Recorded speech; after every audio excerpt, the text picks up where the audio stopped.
Hi guys, this is a vlog I've wanted to do for a while and is the first of what's probably going to be a series. A lot of people ask me about the languages I make, so I thought I would do a couple of vlogs explaining about language creation and Conlangs and how I have made several languages in the Varandor and how you guys could make your own language if you want. So yeah, let's get into some glossary terms today to get you started on the terms I'll be using in future videos. And yeah, welcome to Kemi Does a Vlog. Just before we get started, I want to give a shout out to this book. This is a book that was picked up for me a few years ago and it's been fantastic. I was already interested in Conlangs before I had this book and had already developed a lot of mine, but it's really helped me get to grips with some of the very high-level concepts of language creation and gone back to basics with some of the linguistic concepts that it helps to have a grasp of when you're making languages. So yeah, I will put a link to this in today's description, and if you are at all interested in language creation or languages or how fantasy and in fact real languages function, I seriously recommend picking this up if you can. Okay, with that out of the way, what I wanted to do today is just kind of an introduction to some of the major terms that come from language creation, or more specifically, the terms to do with what different languages are. Now, I've already used Conlang, but there's also Natlangs, there's Engelangs, there's Engelangs? I don't even know how you say that one. There's Artlangs, there's fake languages, there's real languages, and all of these mean different things. So today's going to be a super quick blow-by-blow of the different terms that I might be using, and what they mean and how they interact with each other. So first things first, we are going to look at the different types of language. Now, this isn't types of language in any kind of real-world sense. This is types of language in an overarching linguistic sense that goes above even, say, the language families. What I'm talking about is you have Conlangs, Natlangs, Artlangs, Engelangs, and Orcslangs, which are the ones I'll be talking about. So, what do any of those words mean? Well, let's start with the one that you are most familiar with in your day-to-day life. Natlangs. Natlang is short for natural language, and as its name suggests, it's a language that developed naturally.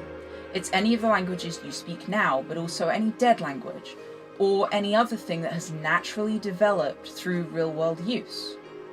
Its opposite is a conlang, a constructed language.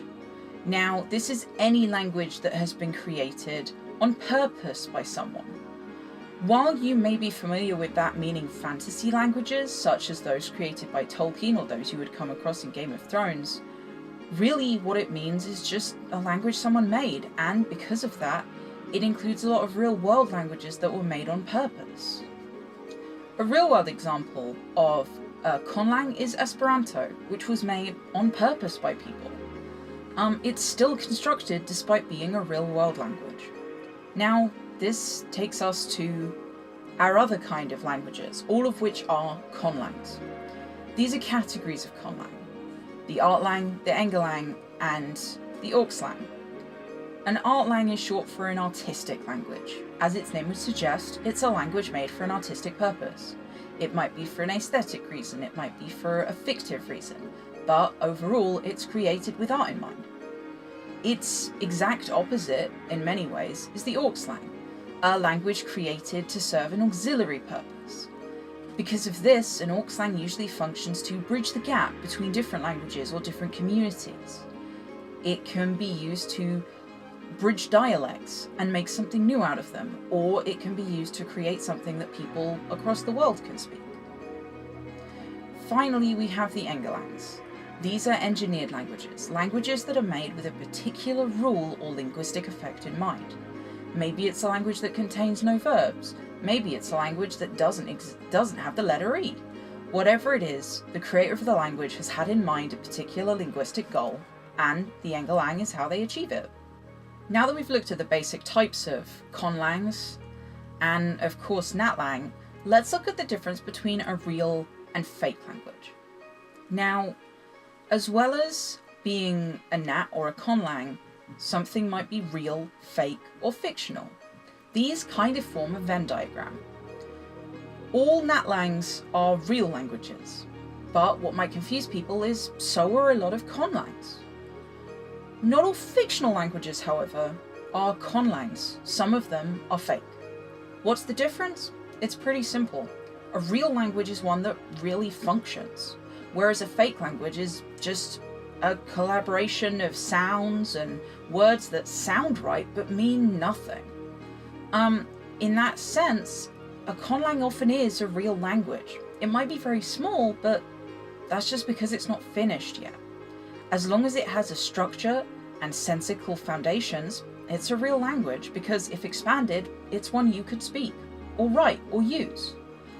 A fake language, which is also often found in fictional languages, is just sounds that sound right, but if translated mean nothing, or are never translated consistently. There's no underlying rule to them, they're just there to sound good.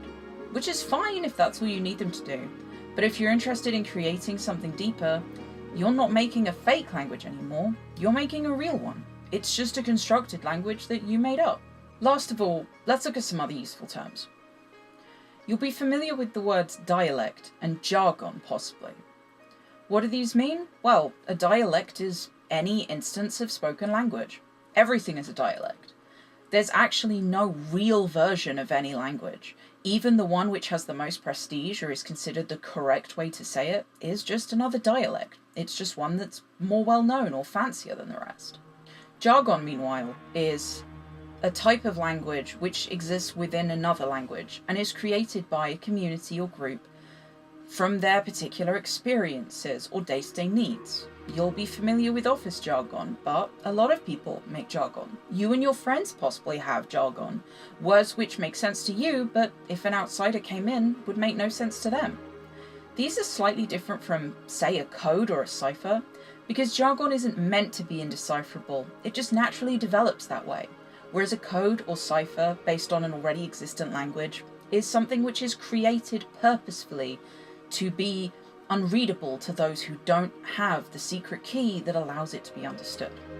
Lastly, and this one is a little one, there's a difference between being a conlanger and being a linguist.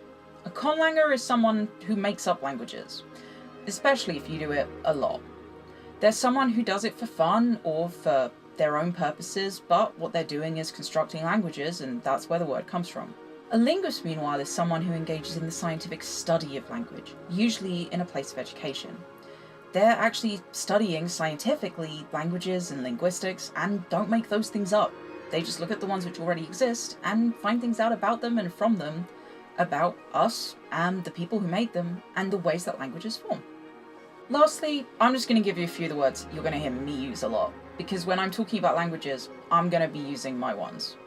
The main languages in the Varandor are Mortal or Leveki, Grey or Iain, and Sunar or Sunar, sometimes known as Sune.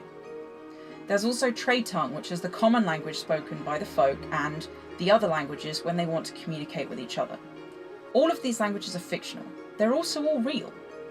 And within the fiction of the Varandor, the Trade Tongue specifically is also an orc slang. It was created to allow communication between different groups of people within the Varandor who all speak their own language. Okay, this has been kind of choppy, I'm sorry for all the cuts, but it's also been an introduction to some of the words I'll be using over the next few weeks. There might be some intermission vlogs ahead where I talk about other things when I need a break, but overall I'm hoping to give you guys an idea of the basics of conlanging and the languages I've created, and hopefully it's interesting and it helps you guys if you've ever wanted to do the same. So, until next time, I will see you around, and yeah, I hope you're excited to join me on this linguistic adventure into, frankly, my personal hell. Later!